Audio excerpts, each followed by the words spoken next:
Au sommaire de ce journal, le Mali plaide pour un climat des affaires favorable à l'industrialisation lors de la rencontre entre entrepreneurs chinois et africains en marge des travaux du FOCACA. Des messages portés par le ministre du Commerce et de l'Industrie ainsi que les opérateurs économiques maliens qui ont fait le déplacement à Beijing.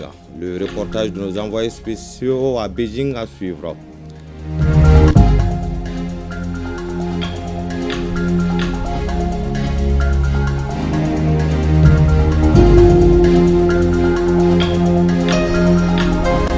Bientôt, les populations de la commune rurale de Faléa, dans le cercle de Kenyeba, seront soulagées avec le lancement des travaux de réparation et d'entretien du bac sur le fleuve Falémé. Des travaux exécutés par les techniciens de l'industrie navale et construction métallique.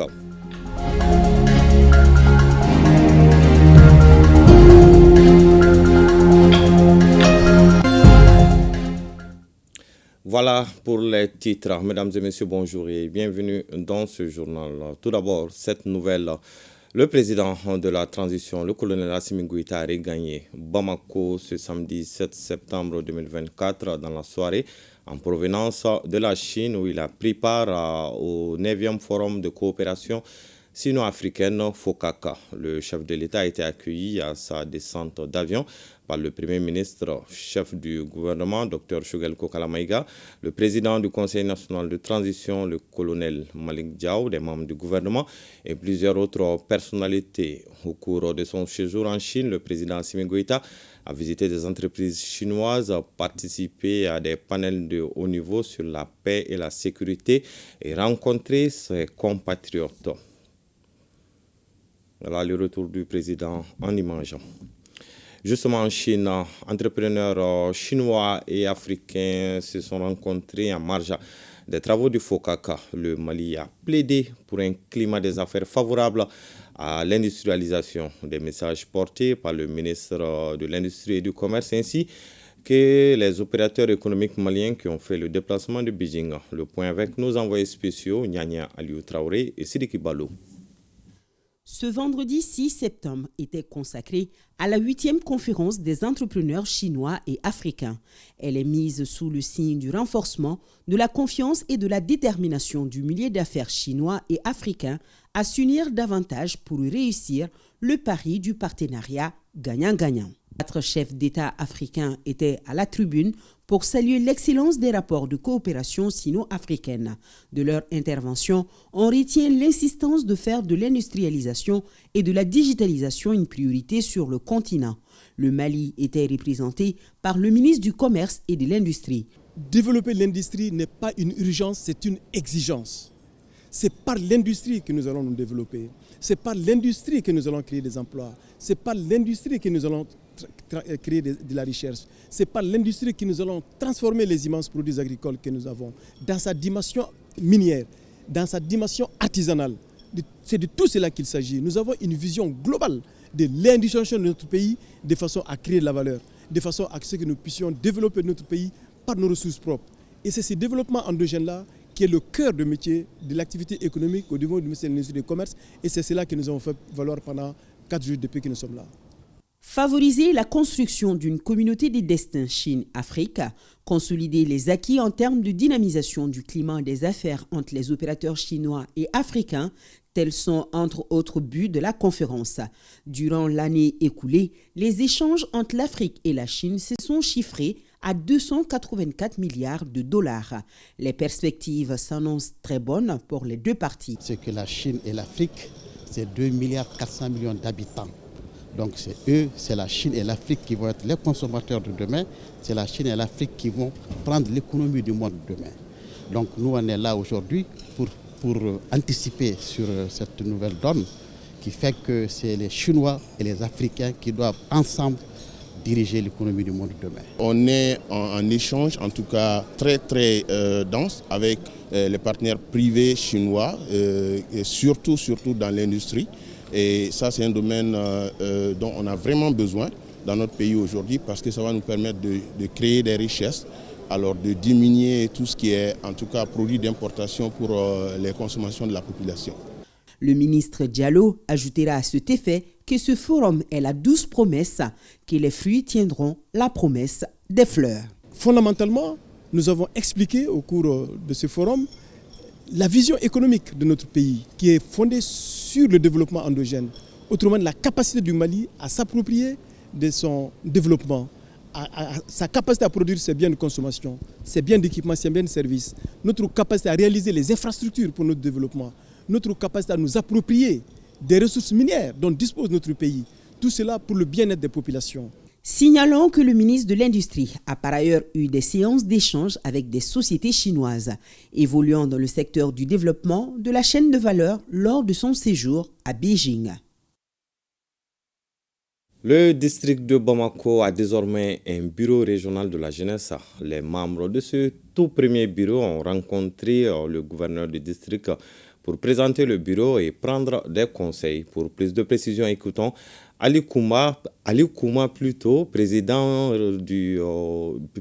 régional de la jeunesse du district de Bamako. Je vais y arriver. Il est au micro de Boubacar Bablin Touré. Quand le bureau de la jeunesse est mis en place, donc nous sommes obligés de venir présenter les bureaux, de prendre leurs conseils et les orientations de la jeunesse. C'est le tout premier bureau dans l'histoire du district de Bamako. On a un peu de difficultés par rapport aux chaises et les orientations aussi. Parce qu'il faut que le gouverneur nous aide pour qu'on puisse s'installer. Et puis pour tenir nos réunions, nos travail, tout. Et puis de nous orienter aussi avec les autorités administratives pour le bon fonctionnement même du bureau. Je suis très satisfait parce que le gouverneur nous a donné des conseils et puis il nous a vraiment félicité. Et puis il souhaite aussi que la jeunesse soit redynamisée pour accompagner le développement sous leadership même du président de la transition, colonel Assimi Goïta. Le bureau est la porte grandement ouverte à toute la jeunesse de Bamako ainsi que toute la jeunesse du Mali aussi. Le mouvement Yerawolo Debout sur les remparts vient de célébrer le 8e anniversaire de la disparition de Amadou Djikroni, un homme qui a consacré sa vie à la lutte pour une paix durable et la défense de la patrie. Ceci à travers une conférence qu'a suivie pour nous Youssouf Diakité. Cette conférence populaire est une initiative patriotique pour célébrer la détermination du mouvement Yerawolo Debout sur les remparts à apporter sa contribution à la construction nationale. Il s'agit de célébrer surtout des hommes et des femmes qui se sont engagés pour cette cause. Yerawolo Debout sur les remparts a organisé cette conférence populaire dans le cadre de la commémoration des 8 années de la disparition de notre camarade Amadou Serou Traoré dit Amadou Djikroni, qui a été un grand maître pour Yerawolo. Une conférence patriotique, nous pouvons noter la présence vraiment d'éminents cadres qui ont vraiment fait pour cette patrie. Donc la conférence, on peut dire que c'est une conférence patriotique et nous l'avons placée vraiment dans ce cadre-là. Conférence patriotique qui lance un appel mobilisateur à tous les patriotes soucieux du développement et de la stabilité du pays. Amadou Djikroni, après 10 ans de détention, a eu la chance de venir nous révéler ce qui s'est passé en ce qui concerne l'histoire contemporaine du Mali. Et donc cela a servi vraiment de la lumière pour nous. Tous ont réaffirmé leur soutien à la restauration d'une paix durable au bonheur du peuple malien. Lancement de l'édition 2024 de la campagne de reboisement de Mopti. La direction régionale des eaux et forêts et ses partenaires vont planter 120 000 pieds à Sévaré au cours de cette campagne. Les précisions avec Boubacar Sankari. Pour cette campagne de reboisement 2024 en 5e région, il est prévu une production de 120 000 plants composés essentiellement d'eucalyptus, de manguier et de ficus djeda, un reboisement de 60 hectares, toutes technologies confondues, et la mise en œuvre de 5 plans d'aménagement et de gestion de massifs forestiers. Cette campagne de reboisement est organisée par la direction régionale des eaux et forêts avec l'appui des partenaires. Les plantations d'arbres sont un facteur justement pour limiter de façon importante justement la dégradation des terres. Nous réitérons à monsieur le directeur régional des eaux et forêts notre engagement, notre détermination à toujours être à ses côtés, être aux côtés justement de son personnel pour que dans les éditions à venir, nous soyons encore présents pour les accompagner. Le thème retenu pour cette 30e édition est « plantons des arbres, restaurons nos terres pour la résilience des écosystèmes. Le choix de ce thème nous interpelle tous et nous incite à planter, à entretenir des arbres pour l'avenir des futures générations. Celui qui a planté et entretenu un arbre n'a pas vécu inutile. Et le représentant du chef de l'exécutif régional d'exhorter les soldats de l'environnement à entretenir les arbres.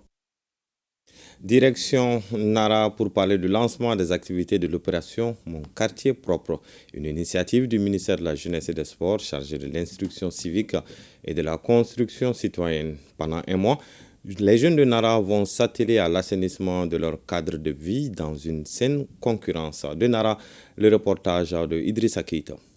Munis de daba, râteaux, balais et brouettes, les jeunes de Nara désherbent et nettoient la cour de l'ex-conseil de cercle, un lieu retenu pour le lancement des activités de l'opération Mon quartier propre. Cette opération dure un mois et vise à encourager les jeunes à assainir les marchés et autres lieux publics. Il s'agit aussi de curer et d'entretenir les caniveaux pour éviter les obstructions et les inondations tout en sensibilisant la communauté sur la nécessité de maintenir leur quartier propre. C'est pour galvaniser, motiver les populations à assainir leur quartier. C'est dans ce cadre-là que le projet a été lancé. C'est un concours qui va opposer les différents quartiers. L'assainissement, ça fait partie des tâches de la commune. Donc, si le gouvernement a pris cette initiative, vraiment, ça nous va droit au cœur. On est obligé de mobiliser la jeunesse, les femmes pour le bien-être de la population. En donnant les premiers coups de balai, le directeur de cabinet du gouverneur de Nara s'est réjoui de cette initiative visant à assainir nos cadres de vie. Falaïsi a aussi rassuré les jeunes du soutien des autorités régionales pour la pérennisation de cette action citoyenne. Inviter la conscience individuelle et collective à la pratique de l'assainissement de notre environnement pour avoir un cadre vivable pour nous-mêmes. Notre région va s'atteler à cela. Pourquoi pas instituer cette journée régionale? Cette opération Mon quartier propre se tient sur l'initiative du ministère de la Jeunesse et des Sports chargé de l'instruction civique et de la construction citoyenne. Hassan, le directeur de l'Académie d'enseignement, a présidé la cérémonie de clôture d'une session de formation en anglais initiée par l'Association malienne des enseignants de langue anglaise. Plusieurs enseignants de l'anglais et d'autres disciplines ont pris part à cette formation. 200, le compte-rendu de Idrissa Kouni.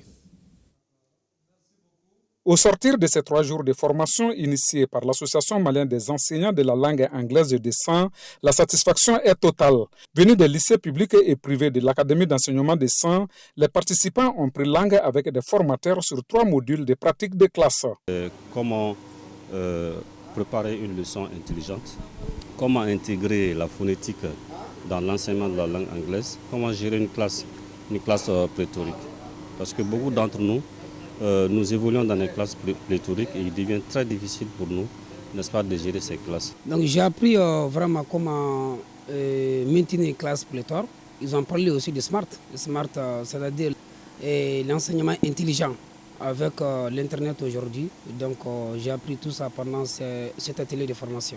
L'initiative est hautement saluée par le patron de l'Académie d'enseignement de San. En matière de politique nationale de la formation continue des enseignants, c'est ce qui avait été demandé, que la formation doit être ascendante.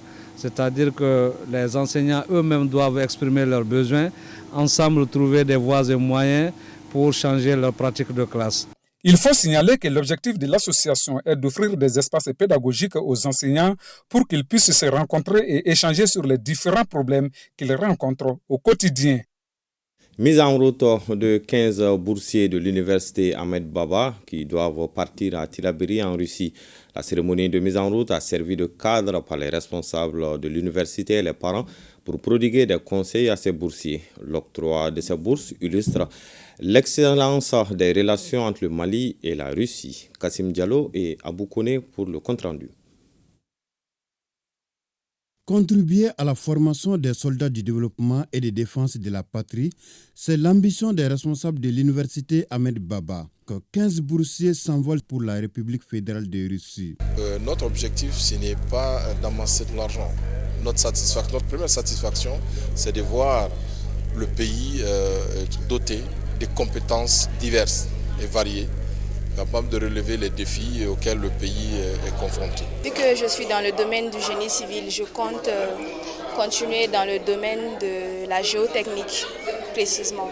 Je veux me spécialiser dans ce domaine pour être une aide pour mon pays.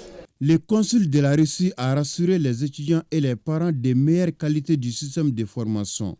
Ces jeunes qui disposent déjà chacun une licence doivent faire le doctorat avant de retourner au Bercail. La Russie offre un vaste nombre de programmes de médecine aux spécialités techniques en passant par les sciences humaines.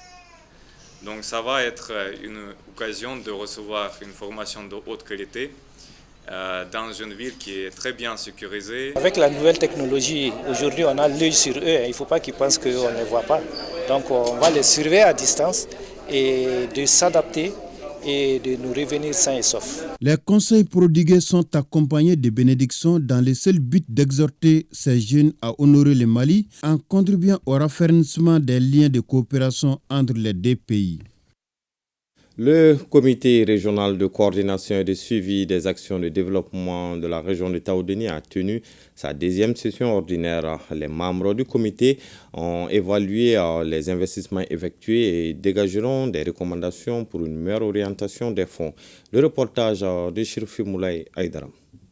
Au cours de cette deuxième session ordinaire du comité régional d'orientation, de coordination et de suivi des actions de développement de la région de Taoudéni, les acteurs vont examiner l'état de mise en œuvre du Fonds national d'appui aux collectivités territoriales 2023, des ressources du PDRS 2023 et la mobilisation des offres de financement pour 2024. Faire l'état de mise en œuvre des investissements réalisés sur les fonds PDRS 2023. D'examiner les projets proposés dans le cadre de la dotation conditionnelle de performance 2024 des communes de Taoudéni et Boujbéa. Notifier aux collectivités les prévisions des droits de tirage pour 2025 sur la subvention de l'État inscrite au FENAC. Ces travaux qui regroupent les chefs des services techniques de l'État ainsi que les partenaires au développement permettront de faire une évaluation des investissements et des prévisions dans la dynamique de faire des recommandations pour une meilleure orientation des perspectives. Je vous invite à un examen minutieux et rigoureux des dossiers qui sont soumis à votre analyse afin d'offrir aux populations des services sociaux de base adéquats qui cadrent avec leurs besoins. Aussi, il est attendu de vous de formuler des recommandations pertinentes pour améliorer la qualité des ouvrages réalisés au bénéfice des populations. À la fin des travaux est attendue l'effectivité de la mise en œuvre du FNAC 2023, des ressources du PDRS et de la mobilisation des offres de financement pour 2024. Je vous le disais dans les titres, les travaux de réparation et d'entretien du bac sur le fleuve Falémé ont débuté à Faléa, dans le cercle de Kenyeba, englouti par l'eau depuis 2 ans. La réparation du bac apportera un soulagement aux populations de la commune de Faléa en cette période de forte pluviométrie. Ce sont les techniciens de l'industrie navale et construction métallique qui assurent la réparation sur initiative de l'association des acteurs engagés de Faléa et les autorités locales. Le point avec Moussa Kamara. La réparation du bac sur le Falémé constitue une bouffée d'oxygène pour les habitants de la commune rurale de Faléa dans le cercle de Kenyeba. D'une capacité de 20 tonnes, le bac représente le seul moyen d'approvisionnement approprié et sécurisé pour la traversée du Falémé. Depuis 2021, le bac est en panne. Nous, notre ravitaillement est lié à ce bac. C'est ce seul bac qui permettait vraiment la transit du vivre vers la commune de Faléa. Sous la supervision technique du service local des travaux publics, une équipe de l'industrie navale et construction métallique INACOM est à pied d'œuvre pour rendre opérationnel les bacs et permettre aux riverains de vaguer paisiblement à leurs occupations. C'est un nouveau bac qui a fait sa montée dans l'eau en 2021. Mais le bac a échoué quelques temps seulement après sa mise en eau. Aujourd'hui, c'est la communauté de la commune rurale de Faléa, principalement la jeunesse, qui a eu l'initiative de réparer les bacs pour sa remise en eau. Après les premiers constats, aujourd'hui on est là pour le début des travaux. On est très contents. La mise en eau bientôt du bac permettra de soulager les populations de Faléa en cette période de forte pluie. Le démarrage des travaux d'entretien a enregistré la présence des légitimités traditionnelles et religieuses ainsi que de nombreux jeunes venus pour encourager les techniciens. C'est sur cette bonne nouvelle pour les populations de Faléa que prend fin ce journal que j'ai eu le plaisir de vous présenter. Prochain rendez-vous avec l'information, c'est à 20h avec Awadit Ma Kamara. En attendant, bonne suite du programme sur ORTM1.